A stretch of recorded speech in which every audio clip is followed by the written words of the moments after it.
So welcome to our podcast. Today we are here with Aljaž and Anja from Animot.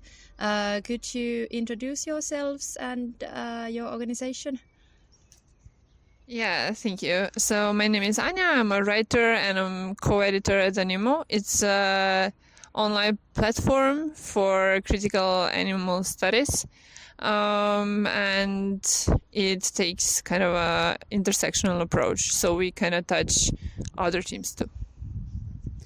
My name is Aljaž. I'm also working with Animot, and also I work as a literary critic and book editor, both with Animot and elsewhere. So yeah, that's it.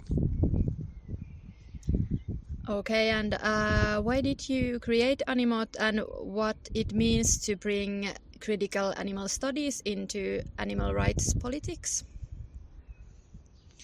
Yeah, so I have been an activist for some years before I created Animot. So it was, I think I was an activist for 3 years or something like that. And what I noticed was that a lot of approaches are very nice, like especially the ones that are based on dialogue. I like those ones. Maybe incorporating some of the video material and all of that, but I like dialogue with people. And what I noticed was that often the arguments for veganism and political understanding of it, it's somehow shallow, and it lacks the depth that we would see maybe in like different feminisms, or maybe like gender studies or anti-colonialism. Yeah. So it felt like kind of that a little bit more of political depth would be needed. And when I was, like trying to educate myself, I came across, of course, critical animal studies, and it combined critical theory that is, like prominent in sociology, and it was also something that I knew from before and seemed important. So critical animal studies for me are important because they bring a critically informed and politically sound, but also academically sound approach to understanding human and non-human relations. So it is more complex than just classical, like animal rights activism maybe. And what I think it's very important is also that they are trying to breach the academic field and the practice. So by the principles of critical animal studies, you need to incorporate theoretical framework and also your practical work and also political work. So activism, praxis, and theoretical understanding of it are all combined. And I think that this is a different and more strong approach to it. It brings more like understanding, but it also prevents what I think is very, very dangerous in different politics on the left, actually. It prevents us just being in some sort of like theoretical bubble, because I know that like in a lot of spaces that's possible. You can state ideas that sound nice in theory, but you don't do anything to actually like live them in your everyday life. So I think that is something that is important in critical animal studies. It stays grounded in praxis and in activism, but it adds this deeper layer to animal rights movements, I think. So that's why. Maybe I'll continue from that point, and not sure if it's possible, or if we just act as it is possible, kinda, I guess, with the other political movements. I guess this is a good positive side of animal rights, that it's so well connected. Not all the time, of course. Most of the time it's not, but it's quite prevalent that it is connected with practice of veganism, for example. So I guess this is a really positive side for the political movement.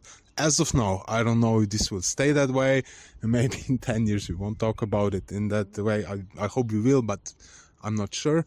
But as for me, the critical animal studies, the things Anja mentioned, the way it breaches this wall between praxis and theory. I guess it's maybe one of the most important things. And this also reflects on our website, Animot. We publish both critical animal studies texts on one hand, but we also publish the recipes for food. It's just that I think it's pretty atypical for any theoretical platform to do something like that. But we thought this bond is unbreakable. Really, we have to do both. Even if it maybe looks unusual. What's also important for me is that the sole idea of animal rights or thinking animals in philosophical sense, it doesn't sound serious to many people. It doesn't sound serious to many theoreticians also.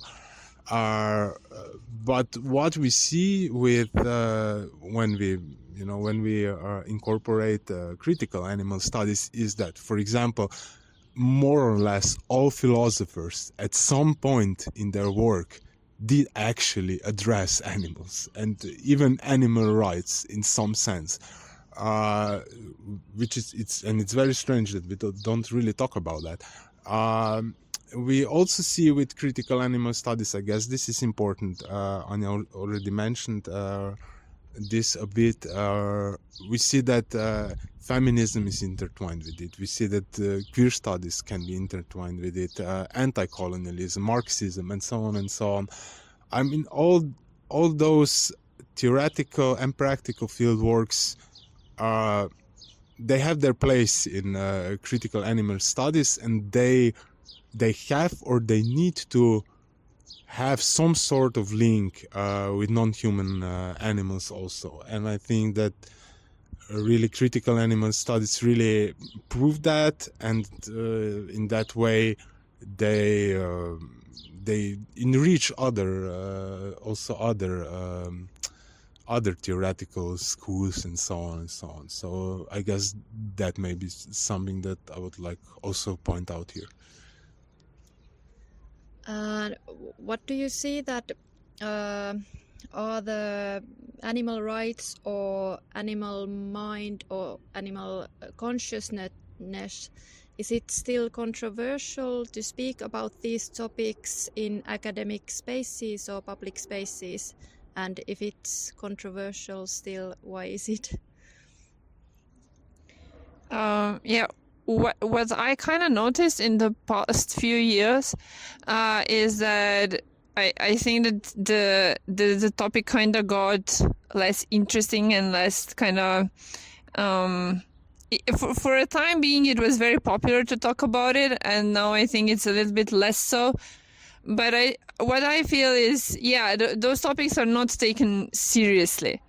And that's the main, that's why I said that I think it's important to have a strong theoretical framework that you can base your ideas on, and you can say, look, it's the same, it's the same paradigms, it's the same patterns, we have to address those patterns, the issues are not the same, we have to of course hold the nuance, but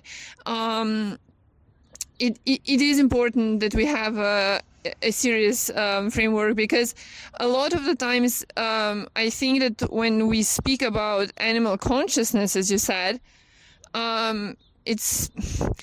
consciousness, it's a very it's a very elusive subject anyway, because we don't actually know what consciousness is. I think that the term consciousness is also kind of problematic term when we speak about it in human terms, because every theory of consciousness will have their own idea. Like information integration theory will have a vastly different idea of what consciousness is than like global workstations theory. So, and if you go like into a totally different direction and include things like panpsychism and stuff like that, then you will have like, again, a completely different worldview, actually. So in panpsychism, for example, you would have to include like consciousness of animals, of course. But in some other like theories, like maybe you wouldn't have to, or they would have some sort of like lower form of consciousness. So in information integration theory, it would be one of those, because it would rely on how the system, so biological system, is integrating informations and how like complex patterns they are producing and stuff like that. So it would be like a plant could have consciousness, but it would be of much lower kind of grade than a human one. But when you try to approach this and people don't know a lot about consciousness as a concept, and they don't know a lot of theories about consciousness itself, they are kind of, I think, speaking broadly about their own subjective experience most of the time. And they kind of disregard experiences of others. And non-human animals, you know, like if we are able to disregard to that extent, subjective experiences of other people, as we see in all minorities, and also like, you know, like sometimes even like inside the small group that, you know, would be like we would supposed to be able to relate to each other, but we kind of don't. So yeah, when we come to non-human animals and their consciousness and their subjective experience, there is a lot of, I think, just people not grasping the reality of it, just not being able to like grasp the idea that they have some sort of complex subjective experience, and that it's not that important which kind of like theoretical framework we use, because they are valid in their own sense, you know.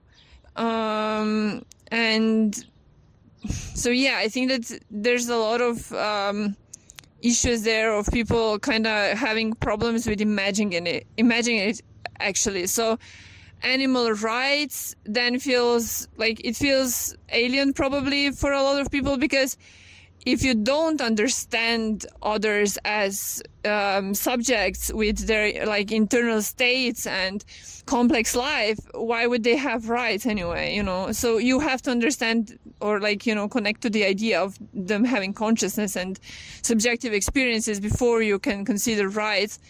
But again, then there's like Patrice Jones with her ideas about rights being just a concept that we should kind of strive to eliminate, because rights would still, of course, implicate that we are still in a society that is not safe enough, because we have to have something that would protect us, like even the basic stuff, you know, like, because our rights, like even human rights, are often about basic stuff. So yeah, I think even in human terms, those are still very alien concepts, sadly. Yeah, maybe focus on, I know Anya dealt a lot with the question of consciousness, so I won't comment on that. I will maybe think about the how are the animals perceived in theory elsewhere. I understand that this is a part of a question, and I think that we have a really multifaceted problem here, because okay, first off, a lot of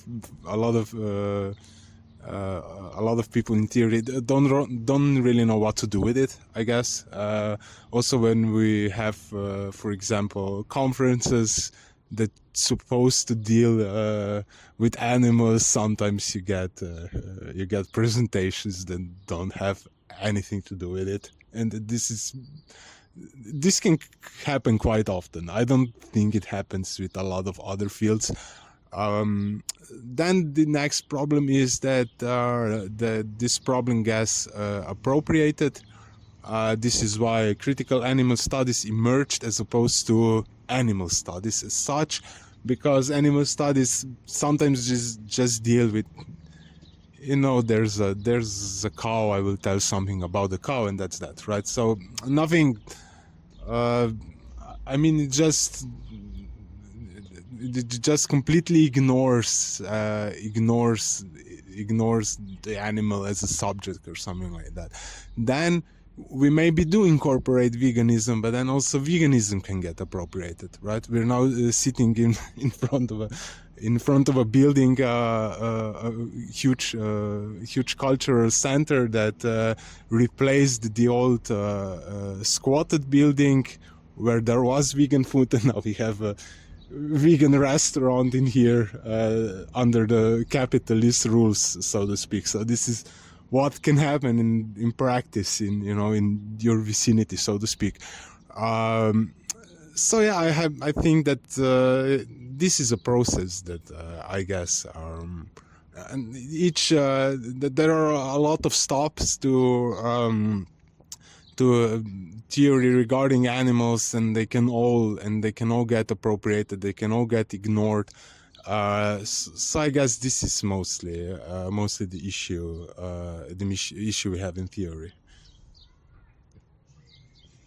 Yeah, and I was wondering, how do you see the animal rights as legal rights for animals in Europe nowadays, or in Slovenia?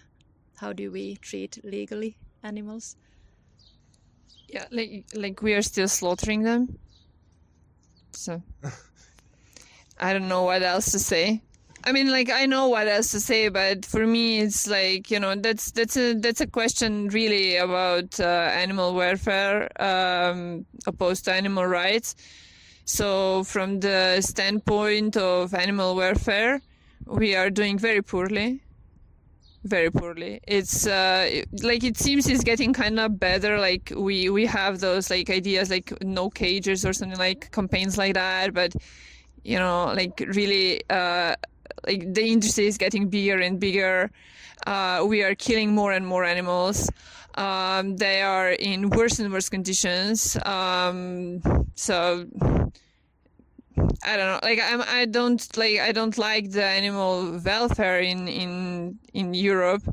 But of course, this has nothing to do with rights, because rights would start with their rights to live. So for me, animal rights have nothing to do with anything that we actually have in practice in Slovenia or in Europe or anywhere I know of. I don't know if there's a country in the world where animals have actual protected lives. So I don't think that we have that.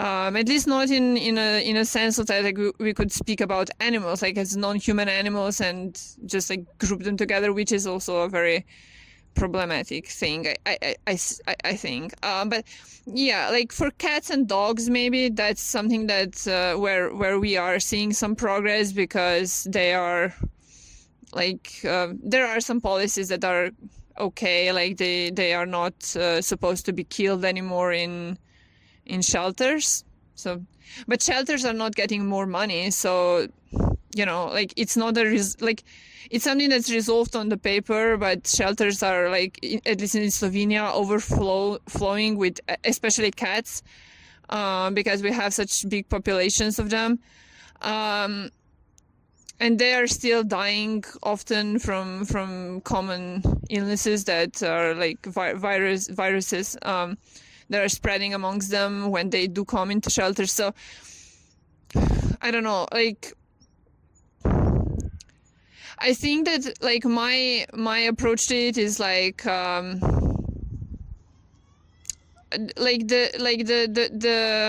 politics in this kind of parliamentary sense, or law can just enforce what society already accepted. So Austrian activist Martin Balloch, yeah, he's like he's one of those people that's like he likes to, you know, like he likes to push the boundaries of society. So he's trying to catch the best like practice that are like actually viable in the society we have at the moment.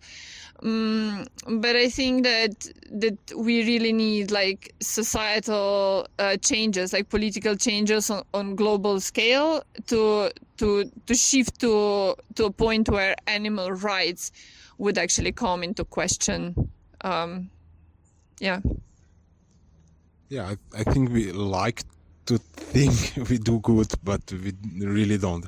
I mean, we also as partly as Animot, but mostly I've wrote some propositions to a visible Slovenian politician regarding that, and he told me that he will address that in parliament. He then did a bit of that, but didn't really open all the questions. And what I was thinking while writing them, and what my colleagues were, I guess, thinking too, was that we maybe should think about in that case single issues that don't have any real loophole or something like that. That I think is most we can do in that sense. For example, that would be something like that there mustn't be circuses with live animals or something like that.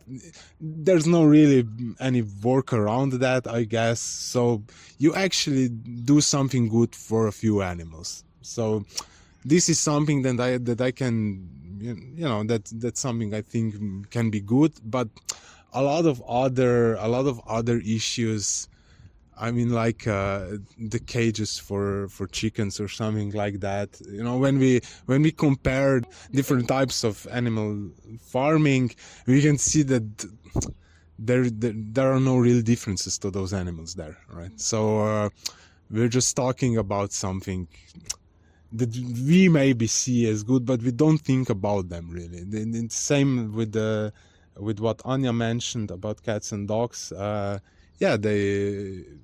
There's a law now that they can't be euthanized, which of course it's great, but they didn't give any additional money to these shelters, and so they just don't accept new animals. So they die on the street. We don't kill them, but they die elsewhere, right?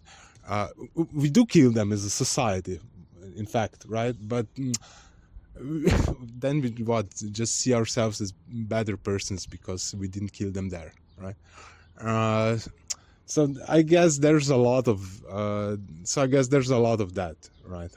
And one other thing I would like to point out that is that, and I guess a lot of people don't see it, but from the vegan standpoint, it's logical. Sometimes you do much more if you, if you just say from now on in the public sector we'll only have vegan meals. Right? It doesn't sound like animal rights, but I would argue that you did something good for the animals, maybe much better than if you just abolish fur and then people will buy fur jackets, from elsewhere. So yeah, I think that there can be aspects like this that maybe are not expected and they can be good. Yeah, I was also wondering, you are both writing on these topics and these issues, so do you see the role of art or literature or maybe language? Is there a role for it to change our understanding on animals? Yeah, that's actually my kind of like my main focus now, because I'm just like I am primarily I'm a writer. My last novel, it's called Prst v prekatu,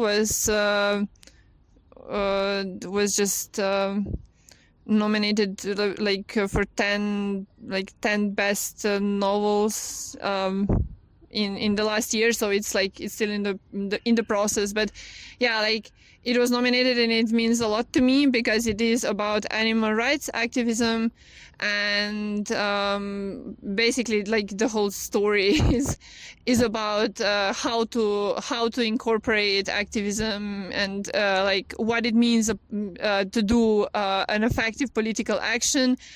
It is also dealing a lot with language and deconstructing the ways how we address non-human beings. So I use the word fragmentiranke. It would be like the fragmented ones, and I like the term because I think it applies to a lot of beings. So yeah, I'm trying to do that, and I see that literature of course it is again a niche space because not a lot of people read, but yeah, my books kind of deal with those topics, and I think that they had impact in a cultural scene, which is a little bit different, different space that I can reach in this way than just like going on the street and talking to a general public. So yeah, I think it can have some sort of impact, but I believe that all of the impacts that we actually have as like individuals is a small one. But yeah, that's like, I am an artist, and I would love for more people to read my novels and learn about those topics from there, because I try to represent non-human beings as just as complex as my human characters. Literature does that in every sense, I guess. Also with animals, I'll try to be quick. First off, literature usually, or something like that, tells stories, and we need new stories regarding animals. So I guess that's one point of view. And then another thing that I would like to point out, and I think it's important to write in a way that we think about animals, but it's also important to read in that way, right? So we have literature that may be 200 or 300 years old, and it already has this question kinda in it, like really famous example, like, I don't know, Frankenstein by Mary Shelley.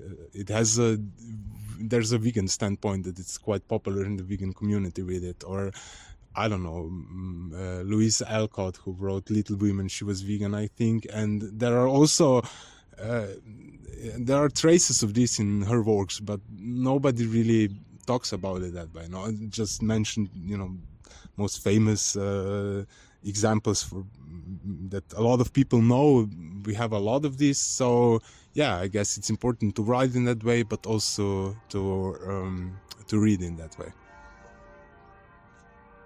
Okay, so thank you so much. I think this was all for today. It was super interesting, and thank you for joining us here. Yeah, thank you so much. Thank you. It was very nice. Thank you for all the questions and the interest in the topic. Thank you. Thank you very much, and for great questions. And I don't know, go vegan, I guess, right? So Thank you.